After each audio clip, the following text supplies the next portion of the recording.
ಇತ್ತೀಚೆಗೆ Sandalwood cinema ಒಂದು ರಿಲೀಸ್ಗೂ ಮುನ್ನವೇ ಬಹಳಷ್ಟು ಚರ್ಚೆಗೆ ಕಾರಣವಾಗಿತ್ತು. ಅದ್ಯಾವುದು ಅಂದ್ರೆ ಬಾಸ್ ಸಿನಿಮಾ. ಇದು ಚಾಲೆಂಜಿಂಗ್ ಸ್ಟಾರ್ ದರ್ಶನ್ ಹಾಗೂ ರೇಣುಕಾ ಸ್ವಾಮಿ ಕೊಲೆ ಆಧಾರಿತ ಸಿನಿಮಾ ಎಂಬ ಆರೋಪ ಕೇಳಿ ಬಂದಿತ್ತು. ಹೀಗಾಗಿ ದರ್ಶನ್ ಅಭಿಮಾನಿಗಳು ಈ ಸಿನಿಮಾದ ವಿರುದ್ಧ ಸಿಟ್ಟಾಗಿದ್ರು. ಅಷ್ಟೇ ಅಲ್ಲದೆ ದರ್ಶನ್ ಪತ್ನಿ ವಿಜಯಲಕ್ಷ್ಮಿ ಬಾಸ್ ಸಿನಿಮಾ ರಿಲೀಸ್ ಆಗದಂತೆ ಕೋರಿ ಕೋರ್ಟ್ ಮೆಟ್ಲೇರಿದ್ರು. ಜೊತೆಗೆ ಅರ್ಜಿ ವಿಚಾರಣೆ ನಡೆಸಿದ ಬೆಂಗಳೂರಿನ 17ನೇ ಸಿಟಿ ಸಿವಿಲ್ ಕೋರ್ಟ್ ಈ ಚಿತ್ರಕ್ಕೆ ತಡೆ ನೀಡಿತ್ತು. ಬಳಿಕ ಬಾಸ್ ಸಿನಿಮಾ ತಂಡವು ಸ್ಟೇ ತೆರವು ಮಾಡುವಂತೆ ಕೋರ್ಟ್ ಮೆಟ್ಲೇರಿದ್ರು. ಇಂದು ಕೋರ್ಟ್ನಲ್ಲಿ ಬಾಸ್ ಸಿನಿಮಾ ವಿವಾದದ ಪ್ರಕರಣ ವಿಚಾರಣೆ ನಡೆಯಲಿದೆ. ಚಾಲೆಂಜಿಂಗ್ ಸ್ಟಾರ್ ದರ್ಶನ್ ಅವರ ಮ್ಯಾನೇಜರ್ ಮಲ್ಲಿಕಾರ್ಜುನ್ ಇತ್ತೀಚೆಗೆ ಪತ್ರಿಕಾಗೋಷ್ಠಿ ನಡೆಸಿದ್ದರು. ಅಲ್ಲಿ ಮಲ್ಲಿಕಾರ್ಜುನ್ ಹೇಳಿದ ಮಾತುಗಳಿಗೆ ಆಕ್ಷೇಪ ವ್ಯಕ್ತಪಡಿಸಿರುವ ಅಕೌಂಟೆಂಟ್ ದೀಪಕ್ ಡೈಲಿ ಮಾಧ್ಯಮ ಯೂಟ್ಯೂಬ್ ಚಾನೆಲ್ ಜೊತೆ ಮಾತನಾಡಿ ವಿವರಣೆ ನೀಡಿದ್ದಾರೆ. ತೂಗುದೀಪ ನಿರ್ಮಾಣ ಸಂಸ್ಥೆಯಲ್ಲಿ ಎಲ್ಲವನ್ನೂ ಮಲ್ಲಿಕಾರ್ಜುನ ಅವರೇ ನೋಡಿಕೊಡುತ್ತಿದ್ದರು. ಬೇರೆಯವರೆಲ್ಲ ಕೇವಲ ನಾಮಕಾವಸ್ಥೆಗೆ ಇದ್ದವರಷ್ಟೇ. ಅವರು ಹೇಳಿದಂತೆ ನಾನು ಲೆಕ್ಕ ಬರೆದುಕೊಟ್ಟೆ. ಅದನ್ನೇ ಅವರು ಅರ್ಜುನ್ ಸರ್ಜಾ ಅವರಿಗೆ ಕೊಟ್ರು. ಅರ್ಜುನ್ ಸರ್ಜಾ ಅವರು ಹೇಳಿದ ಬಳಿಕ ಮತ್ತೆ ಲೆಕ್ಕ ಬದಲಾಯಿಸಿದ್ದು ಸಹ ನಿಜ. ಆದರೆ ನಾನು ಲೆಕ್ಕ ಬರದೆ ಎಂಬುದು ಸುಳ್ಳು ಎಂದಿದ್ದಾರೆ. ಯಶ್ ಅವರು ತಮ್ಮ ಟಾಕ್ಸಿಕ್ ಸಿನಿಮಾವನ್ನ ಹಾಲಿವುಡ್ನ ಹಿಟ್ ಸಿನಿಮಾ ಸಿನ್ನರ್ಸ್ಗೆ ಹೋಲಿಸಿದ್ದಾರೆ. ಮೈಕಲ್ ಬಿ ಜಾರ್ಡನ್ ದ್ವಿಪಾತ್ರದಲ್ಲಿ ನಟಿಸಿರುವ ಈ ಸಿನಿಮಾ ಬಹಳ ಭಿನ್ನ ಕಥೆಯುಳ್ಳ ಹಾರರ್ ಸಿನಿಮಾ ಆಗಿದೆ. ಹೆಸರಿಗೆ ಇದು ಜಾಂಬಿ ಸಿನಿಮಾ ಆಗಿದ್ದರೂ ಸಹ ಸಿನಿಮಾದ ಒಳ ಅರ್ಥವೇ ಬೇರೆಯದ್ದಾಗಿದೆ. ಸಿನಿಮಾ ಕಪ್ಪು ವರ್ಣೀಯರ ಚರಿತ್ರೆ, ಅವರ ಮೇಲಾದ ದಬ್ಬಾಳಿಕೆಗಳ ಬಗ್ಗೆ ಮಾತನಾಡ್ತಾರೆ. ಬಹಳ ಒರಿಜಿನಲ್ ಪ್ರತ್ಯೇಕ ಕಥೆಯನ್ನ ಈ ಸಿನಿಮಾ ಹೊಂದಿದ್ದು, ಇದೇ ಕಾರಣಕ್ಕೆ ಬಹಳ ಪ್ರಶಂಸೆಗೆ ಪಾತ್ರವಾಗಿದೆ ಮತ್ತು ಆಸ್ಕರ್ ಪ್ರಶಸ್ತಿಗಳನ್ನ ಸಹ ಗೆದ್ದಿದೆ. ಕಾಂತಾರ ಮತ್ತು ಕಾಂತಾರ ಚಾಪ್ಟರ್ 1 ಸಿನಿಮಾಕ್ಕೆ ಬಂಡವಾಳ ಹೂಡಿದ್ದು ಹೊಂಬಾಳೆ ಫಿಲ್ಮ್ಸ್. ಆದರೆ ಇತ್ತೀಚೆಗೆ ರಿಷಬ್ ಮತ್ತು ಹೊಂಬಾಳೆ ನಡುವೆ ಎಲ್ಲವೂ ಸರಿಯಿಲ್ಲ ಎನ್ನಲಾಗುತ್ತಿದೆ.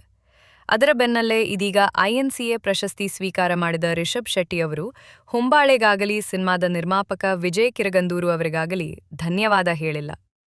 ಸಿನಿಮಾದ ಎಲ್ಲ ತಂತ್ರಜ್ಞರಿಗೆ ಧನ್ಯವಾದ ಹೇಳಿದ್ದಾರಾದರೂ ಸಿನಿಮಾದ ಬೆನ್ನೆಲುಬು ನಿರ್ಮಾಪಕರನ್ನೇ ಮರೆತಿದ್ದಾರೆ. ಆದರೆ ಕೇವಲ ಮರೆವೇ ಅಥವಾ ಉದ್ದೇಶಪೂರ್ವಕವೇ ಎಂಬ ಪ್ರಶ್ನೆ ಮೂಡಿದೆ. ಮಧ್ಯಪ್ರಾಚ್ಯ ದೇಶಗಳಲ್ಲಿ ನಡೆಯುತ್ತಿರುವ ಯುದ್ಧದಿಂದ ರಾಜ್ಯದಲ್ಲಿ ಗ್ಯಾಸ್ ಸಮಸ್ಯೆ ಹೆಚ್ಚಾಗಿದೆ. ಅದರಲ್ಲೂ ಆಟೋ LPG ಗ್ಯಾಸ್ ಕೊರತೆಯಿಂದ ಆಟೋ ಚಾಲಕರು ಕಂಗಾಲಾಗಿದ್ದಾರೆ. LPG ಗ್ಯಾಸ್ ಸ್ಟೇಷನ್ಗಳಲ್ಲಿ ಆಟೋಗಳು ಸಾಲುಗಟ್ಟಿ ನಿಲ್ಲುತ್ತಿರುವ ದೃಶ್ಯ ಮುಂದುವರಿದಿದೆ. ಇಂತಹ ಹೊತ್ತಲ್ಲೇ Sandalwood action prince Dhruva Sarja ಅವರು ಆಟೋ ಚಾಲಕರ ನೆರವಿಗೆ ಧಾವಿಸಿದ್ದಾರೆ. ಹುಬ್ಬಳ್ಳಿಯಲ್ಲಿ ನಟ ಧ್ರುವ ಸರ್ಜಾ ಅವರಿಂದ ಉಚಿತ ಗ್ಯಾಸ್ ವಿತರಣೆ ಮಾಡಲಾಗಿದೆ. ಅದ್ಭುತ ಅಭಿನಯ ಹಾಗೂ ವಿವಾದಗಳಿಗೆ ಹೆಸರುವಾಸಿಯಾದ ಬಹುಭಾಷಾ ನಟ ಪ್ರಕಾಶ್ ರಾಜ್ ಒಂದಲ್ಲ ಒಂದು ವಿಷಯಕ್ಕೆ ಸುದ್ದಿ ಆಗುತ್ತಲೇ ಇರ್ತಾರೆ. ಇತ್ತೀಚೆಗೆ ಅಂತೂ ತಮ್ಮ ಮಾತುಗಳಿಂದ ಒಂದರ ಮೇಲೊಂದು ವಿವಾದಗಳನ್ನ ಮೈಮೇಲೆ ಎಳೆದುಕೊಳ್ತಾ ಇದ್ದಾರೆ ಪ್ರಕಾಶ್ ರಾಜ್. ಇದೀಗ ರಾಮಾಯಣ ಹಾಗೂ ಶ್ರೀರಾಮಚಂದ್ರ ಹಾಗೆಯೇ ಲಕ್ಷ್ಮಣರ ಕುರಿತು ನೀಡಿರುವ ಒಂದು ಹೇಳಿಕೆಗೆ ಎಲ್ಲೆಡೆ ವಿರೋಧ ವ್ಯಕ್ತವಾಗುತ್ತಿದೆ. ಹೌದು, ಇತ್ತೀಚೆಗೆ ಪ್ರಕಾಶ್ ರಾಜ್ ಕೇರಳದಲ್ಲಿ ನಡೆದ ಸಾಹಿತ್ಯ ಉತ್ಸವದಲ್ಲಿ ಭಾಗಿಯಾಗಿದ್ದರು. ಈ ಸಮಯದಲ್ಲಿ ನಟ ಪ್ರಕಾಶ್ ರಾಮಾಯಣದ ಕುರಿತು ವಿವಾದಾತ್ಮಕ ಹೇಳಿಕೆ ನೀಡಿದ್ದಾರೆ. ಅದೇನಂದ್ರೆ, ಶ್ರೀರಾಮ ಉತ್ತರ ಭಾರತದವನು, ಹಾಗೆ ರಾವಣ ದಕ್ಷಿಣ ಭಾರತದ ಆದಿವಾಸಿ. ಅಷ್ಟೇ ಅಲ್ಲದೆ ಶ್ರೀರಾಮನು ದಕ್ಷಿಣ ಭಾರತದ ಜಮೀನಿಗೆ ನುಗ್ಗಿ ಹಣ್ಣನ್ನು ಕಿತ್ತು ತಿಂದಿದ್ದಾರೆ ಎಂದು ಹೇಳಿಕೆ ನೀಡಿದ್ದಾರೆ. ಇದೀಗ ಪ್ರಕಾಶ್ ರಾಜ್ ವಿರುದ್ಧ ಕ್ರಿಮಿನಲ್ ಕೇಸ್ ದಾಖಲಾಗಿದೆ ಎಂದು ಹೇಳಲಾಗುತ್ತಿದೆ. ನಟ ಮತ್ತು ತಮಿಳಗ ವೆಟ್ರಿ ಕಳಗಂ ಪಕ್ಷದ ಸಂಸ್ಥಾಪಕ ವಿಜಯ್ ನಟಿಸಿರುವ ಬಹುನಿರೀಕ್ಷಿತ ಚಿತ್ರ ಜನನಾಯಗನ್ ಬಿಡುಗಡೆಗೆ ಮುನ್ನವೇ ಅಂತರ್ಜಾಲದಲ್ಲಿ ಸೋರಿಕೆಯಾಗಿದೆ. ಈ ಕುರಿತು ಈಗಾಗಲೇ ದೂರು ದಾಖಲಾಗಿದ್ದು, ತಮಿಳುನಾಡು ಸೈಬರ್ ಕ್ರೈಂ ಪೊಲೀಸರು ಭರ್ಜರಿ ಕಾರ್ಯಾಚರಣೆ ನಡೆಸಿದ್ದಾರೆ. ತಾತ್ಕಾಲಿಕ ನೌಕರನೊಬ್ಬನಿಂದಾಗಿ ಜನನಾಯಗನ್ ಸಿನಿಮಾ ಸೋರಿಕೆಯಾಗಿದೆ ಎಂಬುದು ಪ್ರಾಥಮಿಕ ತನಿಖೆಯಿಂದ ತಿಳಿದುಬಂದಿದೆ. ಈ ಪ್ರಕರಣದ ಮುಖ್ಯ ಆರೋಪಿ ಸೇರಿದಂತೆ 3 ಆರೋಪಿಗಳನ್ನು ಬಂಧಿಸಲಾಗಿದೆ.